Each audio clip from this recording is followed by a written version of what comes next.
Hoje eu vou codificar o protocolo de governança que chancela a logística intelectual através de variáveis de poder. Mas eu vou te deixar um disclaimer. Se você entrou aqui buscando tutoriais animados de PowerPoint ou dicas superficiais de design adesivo, eu sinto informar, você está no canal errado. Porque aqui nós respiramos design estratégico focado em resultados.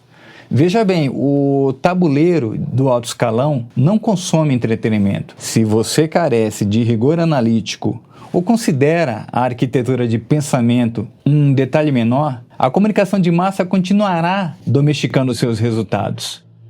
E eu deixo aqui um sério alerta de alinhamento. Antes de avançarmos, se você está habituado ao varejo dos tutoriais rápidos de 3 minutos, pode achar que o rigor deste conteúdo é uma demora desnecessária.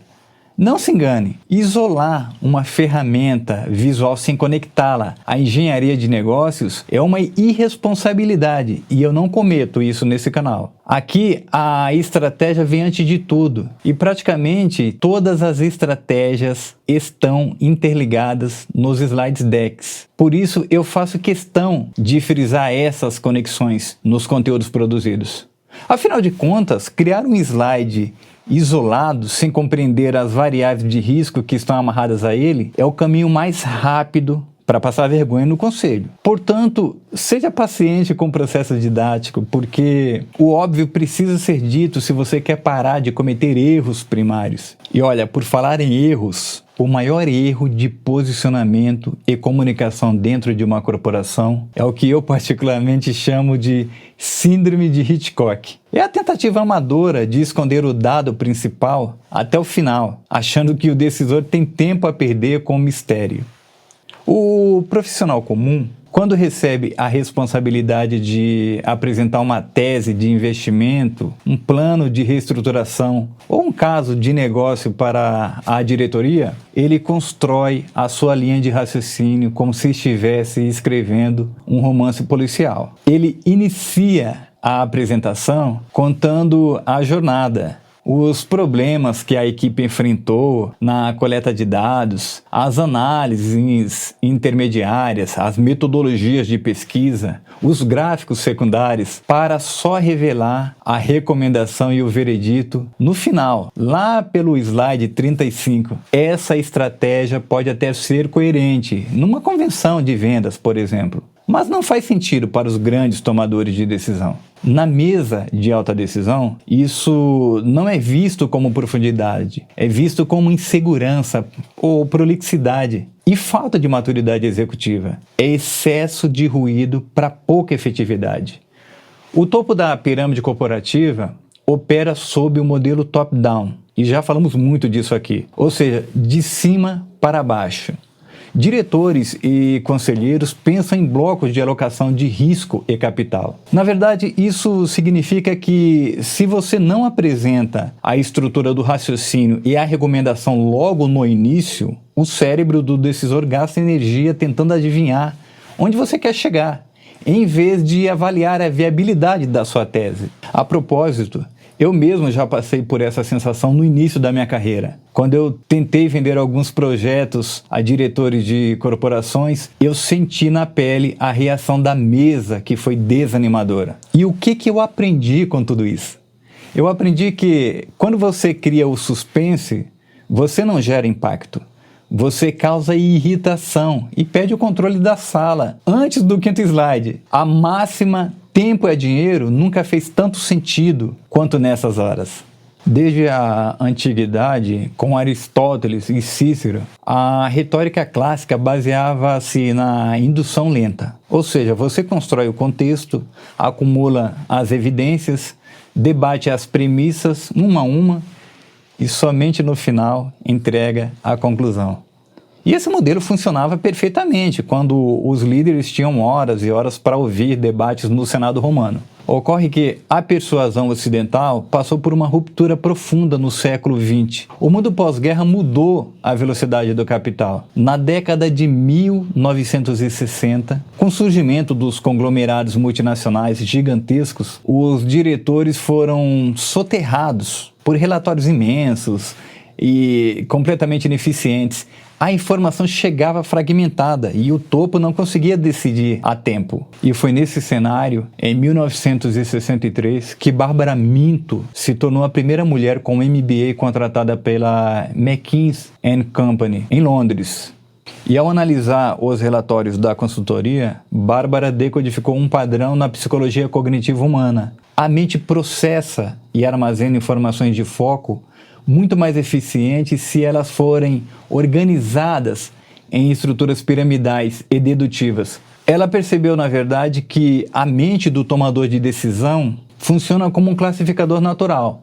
Se você projeta dados isolados, ele se perde. Mas se você entrega o topo da pirâmide primeiro, a conclusão, e depois sustenta essa recomendação com blocos lógicos que são mutuamente exclusivos e coletivamente exaustivos, a mensagem se torna inatacável.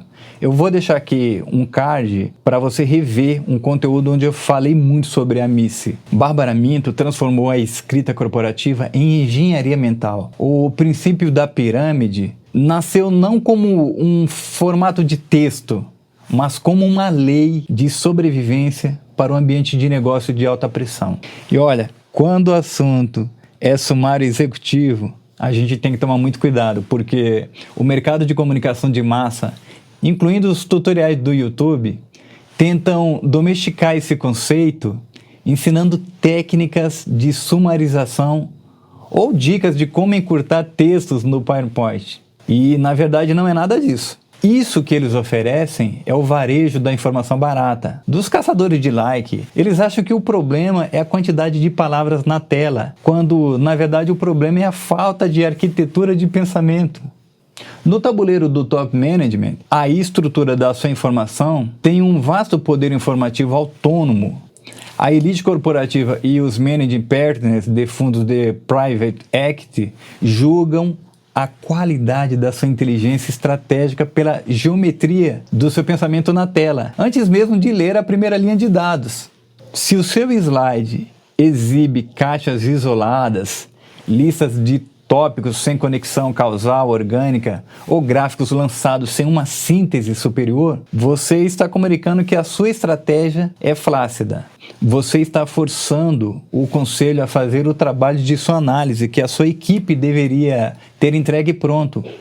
E no topo do mercado, fazer o tomador de decisão trabalhar para entender você é o caminho mais rápido para ter o seu projeto e a sua carreira engavetados. Os maiores erros nessa construção amadora quase sempre escancaram 3 sinais claros de infantilidade executiva. O primeiro deles é transformar o sumário executivo em uma parede de texto indigesta, com parágrafos enormes, em corpo 17 em uma caixa única, que força o conselho a uma leitura cansativa. O segundo erro crítico é flertar com o design de internet. São profissionais que lotam a entrada do documento com ícones vetoriais coloridos, balões de destaque, barras gráficas decorativas e aqueles logotipos gigantescos que mal cabem no canto da tela. E cada detalhe sinaliza para os decisores que aquele material carece de rigor analítico e que o autor precisa se esconder atrás de acessórios visuais por falta de convicção na sua tese.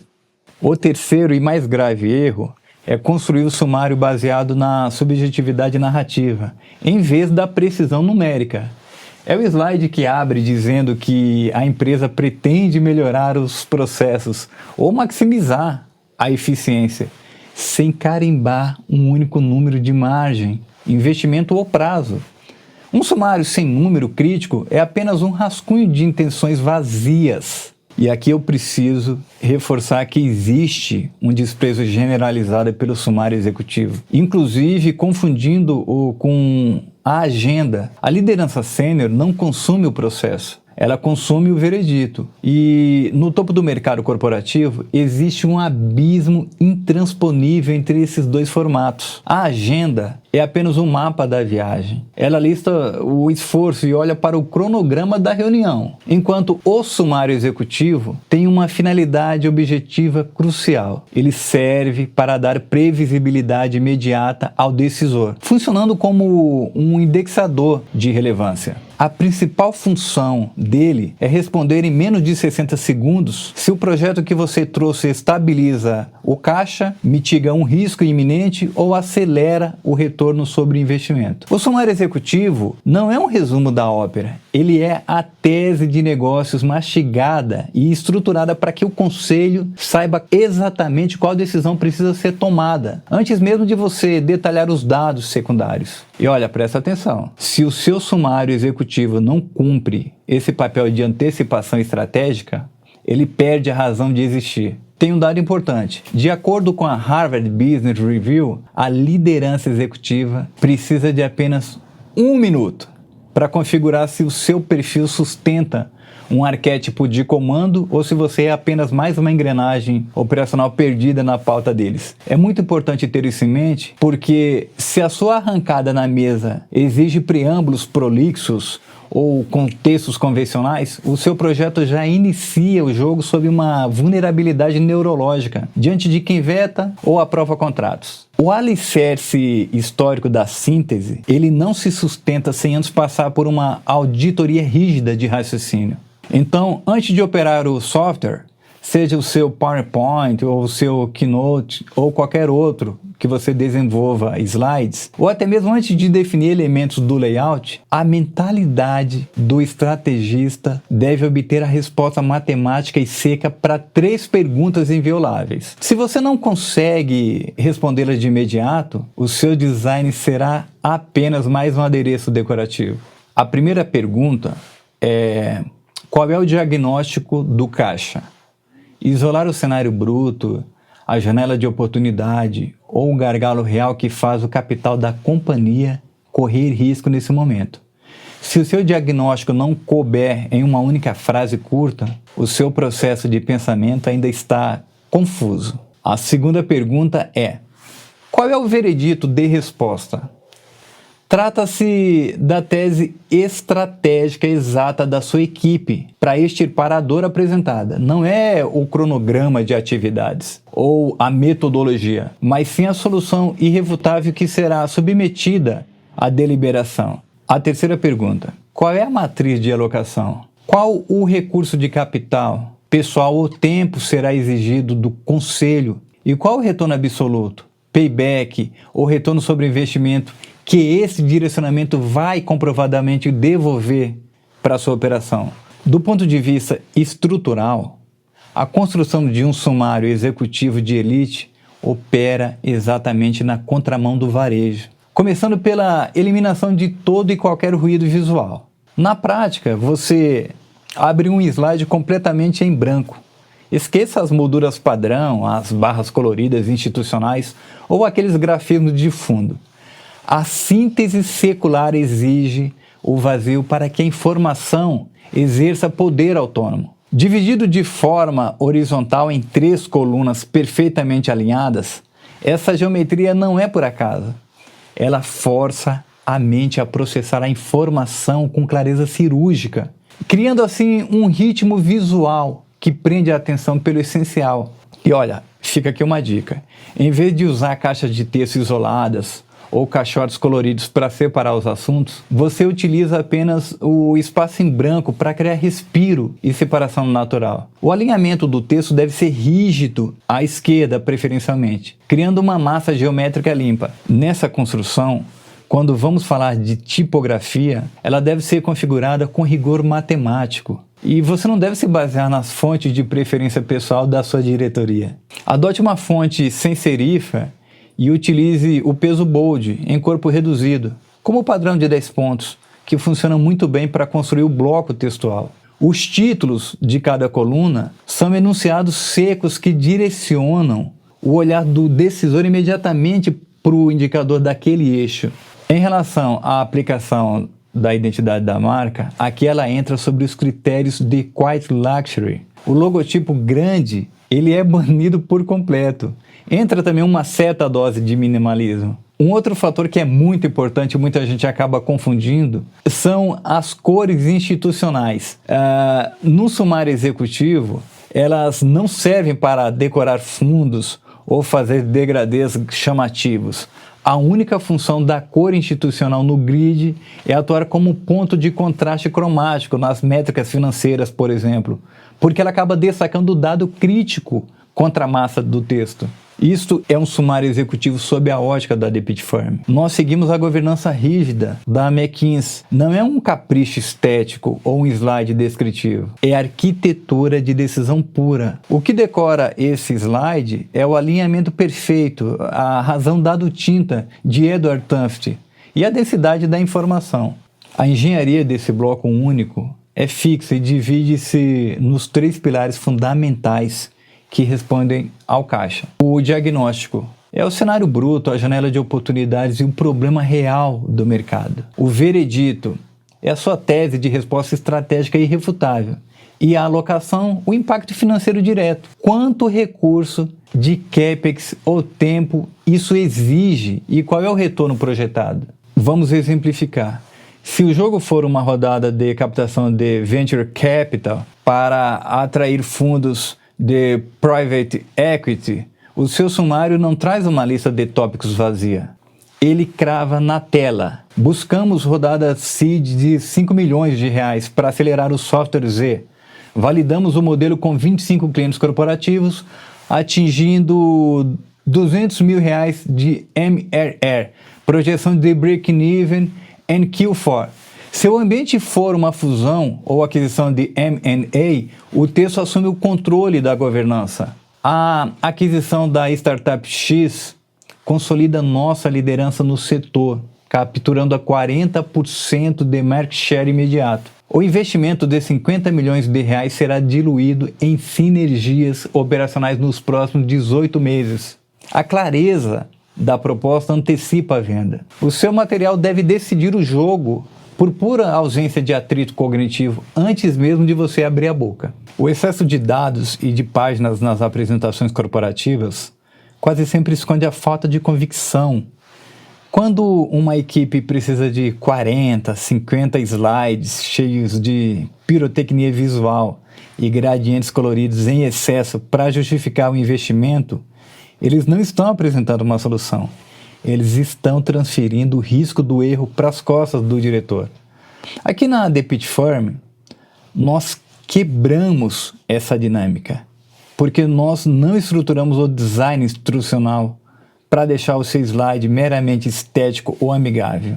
Nós aplicamos o rigor matemático do princípio da pirâmide através da nossa metodologia ARC, para blindar a sua tese contra contestações paralelas em cenários de extrema pressão corporativa, como apresentações de fusões e aquisições, aprovações de orçamentos e alinhamentos de alta governança com stakeholders. Nós organizamos a sua informação em eixos lógicos rígidos e estéreis. A geometria limpa e o minimalismo suíço das nossas lâminas forçam o comitê e o conselho de administração a debater a viabilidade do negócio e não a forma da apresentação. Quando você domina a física do pensamento top-down, você assume a liderança intelectual da mesa de decisão. Você não está apenas mostrando dados, você está conduzindo o futuro da companhia. Se você quer parar de se esconder atrás de artifícios visuais e precisa blindar as apresentações estratégicas da sua companhia para atrair aporte ou até mesmo consolidar mercado, acesse agora o link da The Pitt Firm que eu vou deixar no comentário destacado abaixo. Aproveite, se inscreva no canal e reative o seu rigor analítico. Nos vemos em breve. Até a próxima!